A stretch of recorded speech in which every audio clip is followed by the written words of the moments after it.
President-elect Donald Trump's been busy. He's already filled some high posts in his administration, but he still has some hard choices to make for his cabinet. So who will Mr. Trump be meeting with tomorrow on Monday? And is he really considering a Democrat for Secretary of State? Here to break it all down is Fox News contributor Tammy Bruce.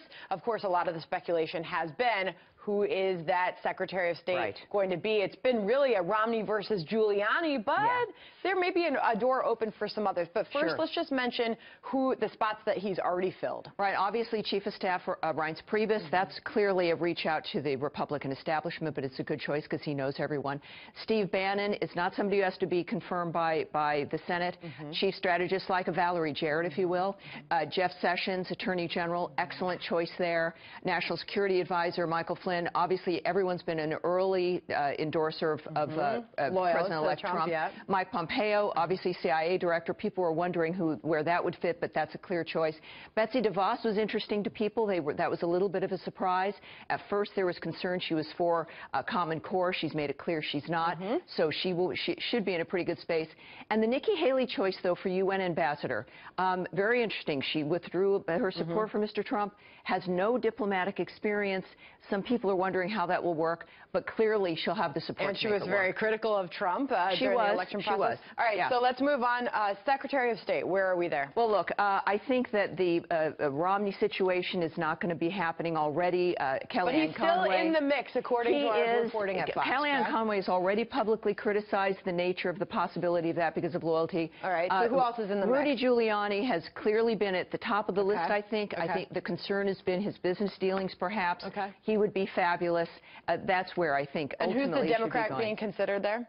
Well, we're looking at Tulsi Gabbard's name has come up in a variety of ways, which is also very interesting. She's a Democrat. She's been very critical of Barack Obama, opposed to the TPP. But again, no diplomatic experience, would add diversity to the team. But obviously, Mr. Trump wants people with experience, people who can get the job done. Rohrabacher.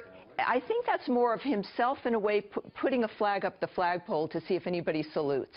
But that name has come up. I don't know how seriously we should take it. For one particular role or multiple roles? Is he I think, well, perhaps for almost any role, but his name has come up for Secretary of State. I think they want to perhaps show... All right, so we'll put him kind of over here. I mean, there's a lot of talent, clearly. The bench is deep here. All right, let's talk Treasury Secretary John Allison. You know, what's interesting about him is he is a libertarian. I think he would actually be a great choice.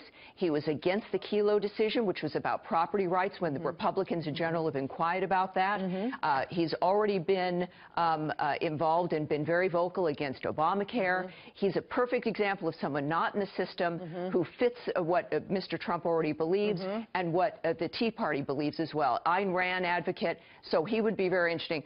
Stephen Mnuchin has been mentioned as at the top of the list, but he's a big Democrat Party donor. And I think that donating to Obama, to Hillary, it would be very strange to put him in that kind of position. And he's got the deep Goldman Sachs roots as well. So John Allison is good. Let's talk Paul Atkins for Vice Chair of the Federal Reserve. This is another one he's going to be meeting with tomorrow. Yeah, he's already been advising. He's been involved in the transition team. He's been advising the President-elect. This is a man that you'll see perhaps at the SEC or in a Vice Chair kind of position at the Fed.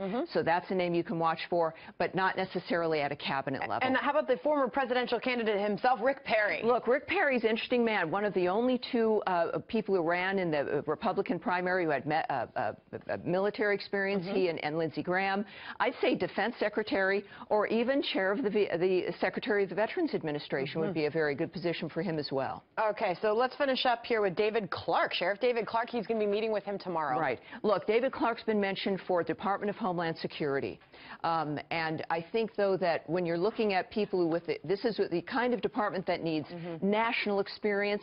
Everybody's a big fan of Sheriff Clark, but I think that we're looking at a very likely position for him, probably not a cabinet level. We have to wrap it up there, and you've got Sarah Palin up here. Do you think she'd be good for Energy Secretary? She is not really being mentioned a great deal these days, but Sarah Palin, Energy Secretary, watch out for that. All right, Tammy Bruce, good stuff.